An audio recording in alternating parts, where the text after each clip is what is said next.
انسان کا رب سے رشتہ جتنا زیادہ طاقتور ہوگا اتنا ہی زیادہ وہ سکون اور اطمینان کی نعمت سے فیضیاب ہوگا۔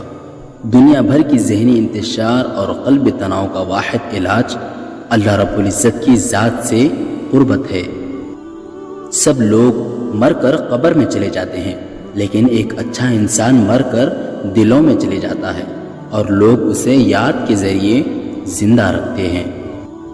اکثر لوگ آپ کی راہ میں ہمیشہ پتھر پھینکیں گے، اب یہ آپ پر ہے کہ آپ ان پتھروں سے کیا تعمیر کرو گے، مشکلات کی دیوار یا کامیابی کی سیڑھی۔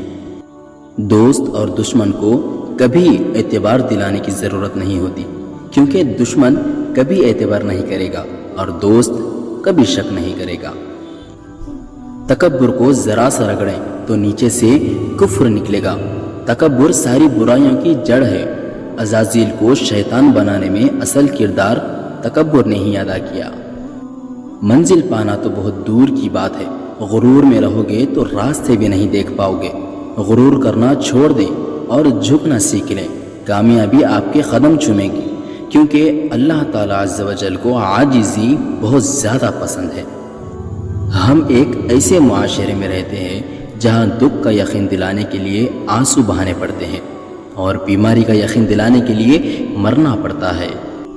زیادہ تر ہم غلط لوگوں پر اپنے جذبات کو ضائع کر دیتے ہیں، اور جب اچھے لوگ ملتے ہیں تو ہم اعتبار کرنا چھوڑ چکے ہوتے ہیں۔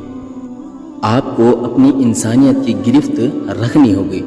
ہوشیار، امیر، صاف ستھرے اور تعلیم یافتہ ہونے سے پہلے آپ کو انسان بننا ہوگا۔